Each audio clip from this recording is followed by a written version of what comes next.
Okay. So that I would do, that's my hair. And what's kind of cool is like, I could actually do moving hair. We talked about this in the last class briefly, but I could do something where the hair is slightly moving. Let's say, so if I redraw all of this, it's gonna give a boil effect. But if I create, let's say, oops, when I drag out and drag back, it fills, which is kind of handy. Now, here's a tricky thing. If I want to copy and paste the hair and then alter it, you'll notice that when I copy like this, copy cells from the timeline and paste right here. And then I come in here and I decide like, I want to just kind of make these ends floppy or whatever. It ruins the first one. So you have to do it a different way. You actually, and don't ask me why, but this is, if you take your cursor and select it and copy it and then paste it, then I get to come in here and make changes and it doesn't affect that one, right? Ah, Yeah, it's weird. So let's say I want like these ends of the hair to move in the wind, right?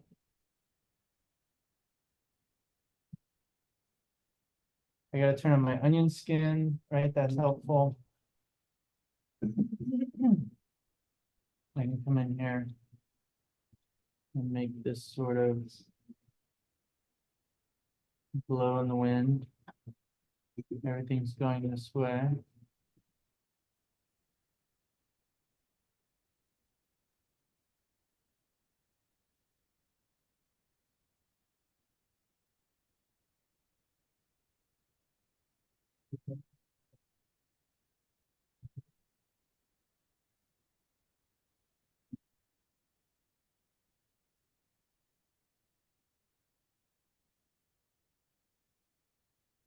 Okay.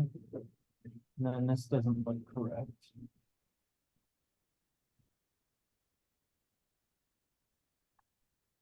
I can fill that in with our new hair color.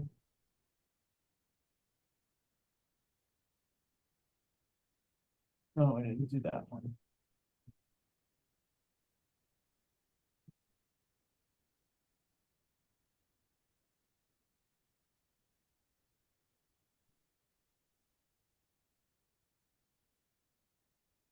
Okay.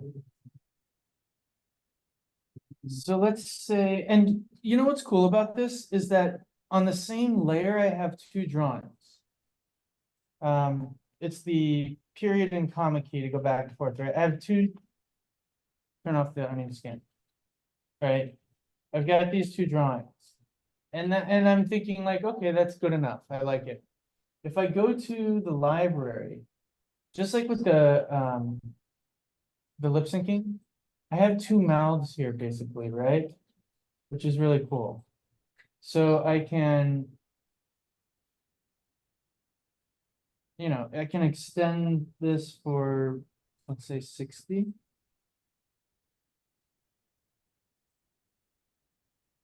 And then anywhere in here, I get to sort of drop in my other hair, right?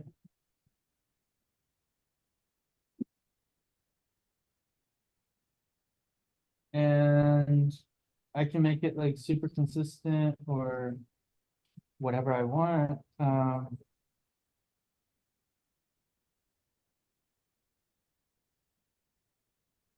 And let's say I think that's really good. I could just copy that and paste it. and continue to play that game. So that when I watch this,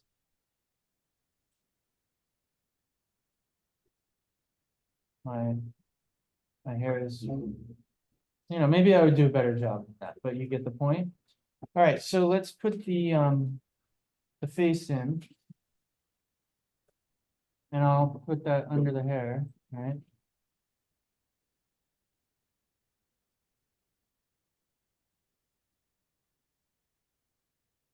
It doesn't have to be very good up here because this is all covered. And then I don't know what this character looks like really. I'm just guessing. I connected those dots.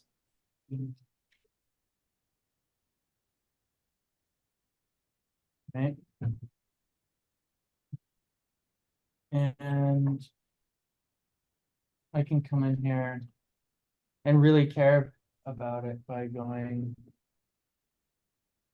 you know.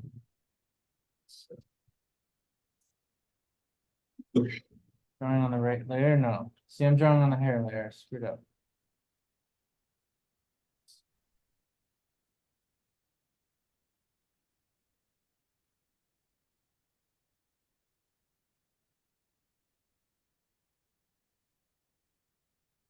So, I could do the same thing with the hair.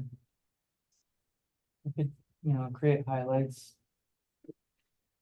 Oh, if I want.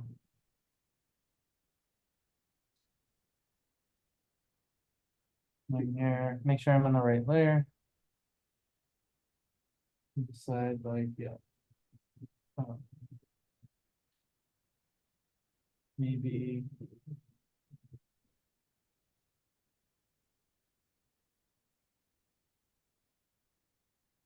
highlight. And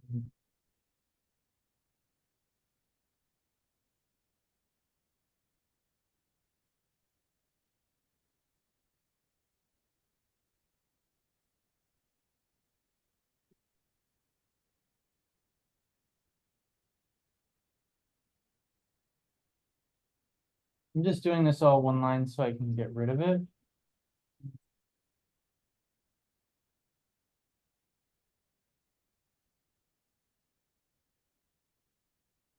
So then I can just delete it. I mean, that's cool. okay. Yeah, that's so much better. Yeah. Um, Maybe take this all the way back. So we've got a head, oops, we got weirdness on the hair. Okay, so notice, okay, there's a problem. I drew this highlight too late. It's kind of like thundering out, I guess, right? There's lightning. That's cool.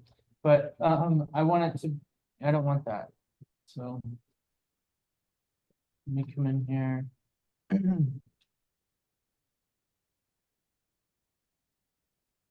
And copy these. And then go to my other hair and paste it. And now we're good. We just have hair movement.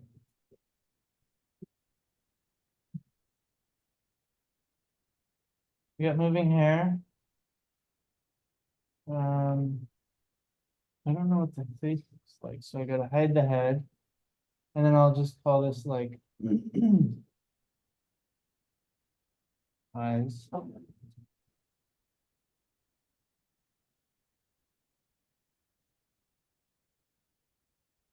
Doesn't hurt to use a circle here. It is so circular. Here's my light table. Gotta have that on. If I hold shift, I'll get myself some perfect circles. But I don't do the pupil. The pupils always go on their own layer. Then there's this kind of stuff.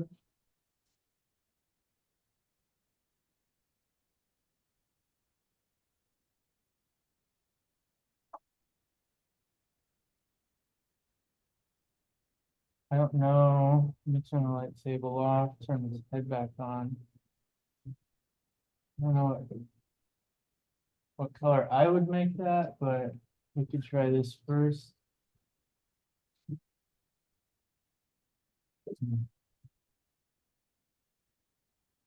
Gray eyes in there, put some pupils on their own layer. So I can look at people. Um,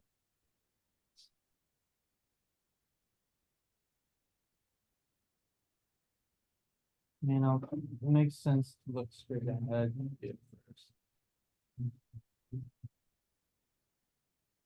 I got my brush so smoothed out that I can't really do good little squiggles, whatever. Oh, that's on the wrong layer, that's on the people layer.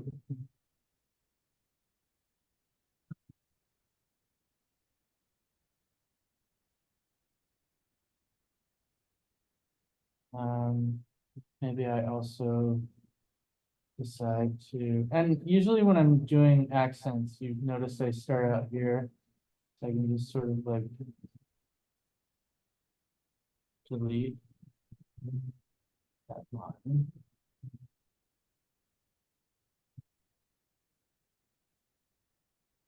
Maybe I've got some other action in here.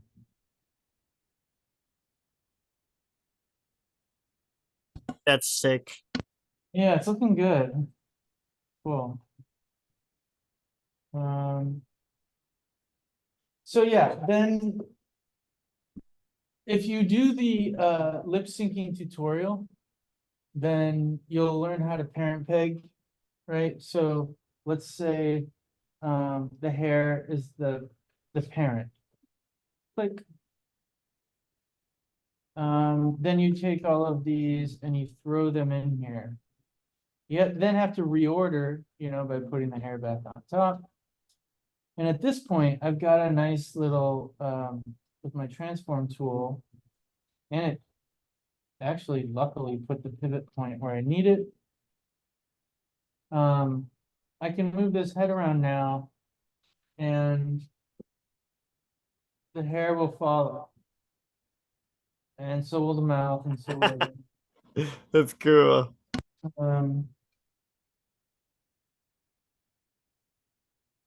yeah, I mean, I like this character already. It's cool. Oh, thank you. Yeah.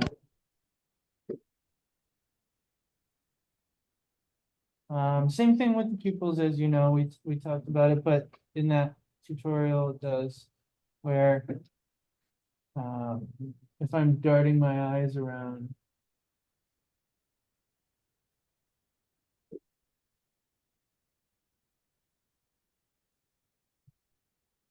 I want them to dart by copying and pasting, right? So I copy that one, paste it like 2 away, because then they're super fast.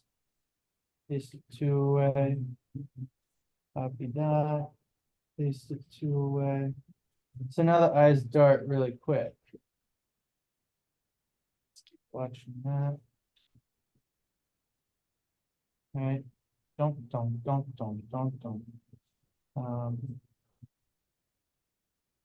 And look, I mean, you can build something fairly quickly, and that means the more time and energy I put into this, and the more like detail and care, I then get to just take this entire network of nested, Russian dolls. It'll be like nested. And then I get to save it for scene 2. Right, so monster. So it makes sense for me, to save this as not animated, right? As a character in layers. And then once I do animate it and make it talk and rig it and make its arms move, sometimes I even save that. Because then I can drop that character somewhere else. And it's walking. Right? So for example,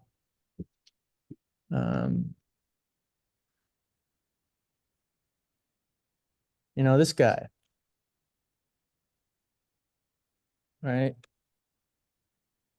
He's just a walking guy. And then I get to come in here and change his eyes around, put in different dialogue, put in a different background so that, he's in a different part of town and he's talking about something else. And why am I thinking like a small boutique ad agency? Posting the lead up process shots behind the scene. Right.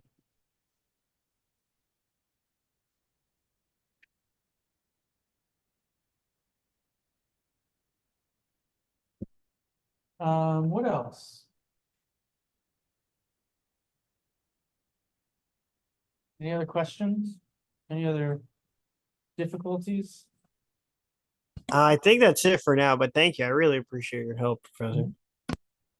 Yeah.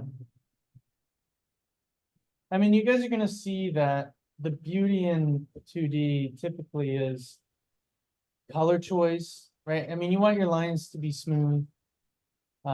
Play with the brush and the smoothing, whenever I have my paintbrush. I go into my tool properties and I go to this little triangle. And I always play with the smoothing. You've got a lot of different tips. You've got a lot of different brushes, blah, blah, blah, different techniques. But I think the beauty is in a confident line, interesting design, and then your color palette. How does like this one, like how does this green and blue go together? And then you sort of build off of it. This feels classic Ghoul Halloween.